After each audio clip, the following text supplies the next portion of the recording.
Democratic आजाद party के leader गौरव चोपड़ा ने कहा कि मनोज सिन्हा के दल में जम्मू कश्मीर के लोगों के लिए दर्द नहीं है, इसलिए उन्होंने प्रॉपर्टी टैक्स का ऑर्डर निकाला। एलजी साहब के दिल में जम्मू कश्मीर की जनता के लिए दर्द नहीं है। हम पूछना चाहते हैं यूटी एडमिनिस्ट्रेशन से, क्या आपने 370 इसलिए तोड़ा कि उन गरीब लोगों के ऊपर पीला पंजा चलाएं, बुलडोजर चलाएं? क्या आपने 200 साल पुरानी स्टेट को इसलिए यूटी में तब्दील किया कि स्मार्ट मीटर लगाएं, जहां एक गरीब व्यक्ति के घर पे खाना खाने को नहीं है? कोविड के बाद दुकानदार अपनी किस्तें नहीं दे पा रहे, अपना किराया नहीं दे पा रहे, अपने बाल बच्चों को नहीं पढ़ा पा रहे। उस कोविड ने पूरे हिंदुस्तान की कमर तोड़ी। उसके बाद आपने दरबार मुंह बंद किया, जिससे हमारे दुकानदारों की रोजी रोटी बंद हो गई। और अब ये नया शगुफा प्रॉपर्टी टैक्स का। क्या हमारी जम्मू की जनता आपको यूजर चार्जेस नहीं दे रहे? क्या हमारी जम्मू की जनता बिजली का बिल नहीं दे रही? क्या हमारी जम्मू की जनता पानी का बिल नहीं दे रही? क्या हमारी जम्मू की जनता नगर निगम को 100 रुपया जो है हर महीने यूजर चार्जेस नहीं दे रही? क्या हमारे दुकानदार जो हैं वो 200 रुपया और 500 रुपया यूजर चार्जेस नहीं दे रहे? तो किस बात के लिए प्रॉपर्टी टैक्स लगाया जा रहा है?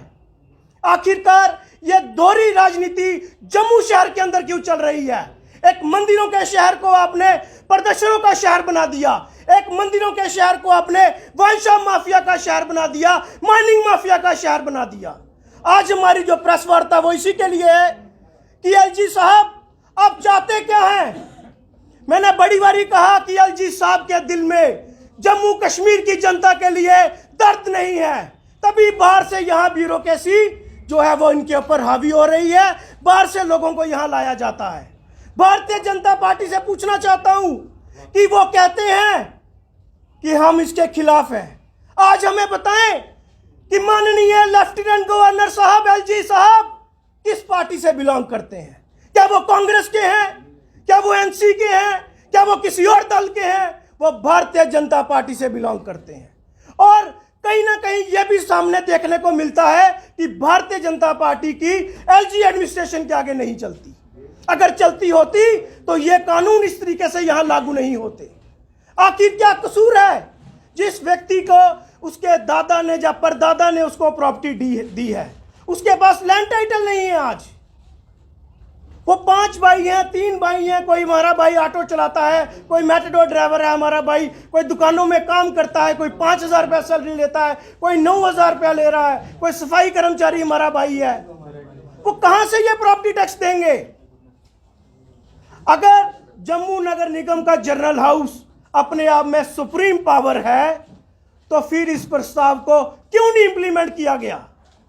हम पूछना चाहते हैं। आज एलजी साहब भारतीय जनता पार्टी के हैं, आज मेयर बीजेपी के हैं, आज डिप्टी मेयर बीजेपी के हैं, आज तमाम ब्यूरोक्रेसी के अंदर जितने भी लोग बैठे हैं उनका बैकग्राउंड चेक करें, वो आरएसएस से हैं।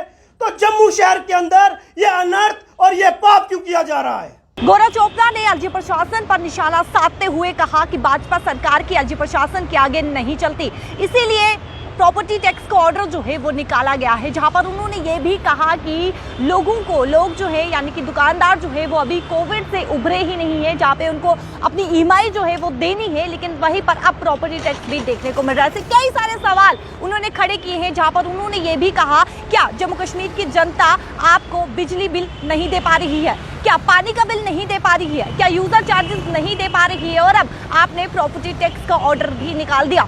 एलजी प्रशासन पर सीधे तरीके से उन्होंने निशाना साधा है और उन्होंने एलजी मनोज सिन्हा से यह भी कहा कि जम्मू कश्मीर के लोगों के लिए आपके मन में, आपके दिल में दर्द नहीं है, इसलिए आपने प्रॉपर्टी टैक्स का ऑर्डर निकाला है। जहां पर इससे पहले मेयर राजेंद्र शर्मा की बात करें तो उन्होंने कहा था, लोगों को आश्वासन दिया था कि प्रॉपर्टी टैक्स नहीं लगाया जाएगा, लेकिन अब साफ तौर पर 1 अप्रैल 2023 से प्रॉपर्टी टैक्स लगना शुरू हो जाएगा, यानी कि आपको 1 अप्रैल 2023 से प्रॉपर्टी टैक्स देना होगा। जहां पर गौरव चोपड़ा ने साफ तौर पर एलजी प्रशासन पर निशाना साधा है और उन्होंने ये कहा कि भाजपा सरकार के आगे एलजी प्रशासन की नहीं चलती। अपनी राय कमेंट सेक्शन पर जरूर रखेगा और कैमरा पर्सन राकेश के साथ मुझे दीजिए इजाजत। नमस्कार।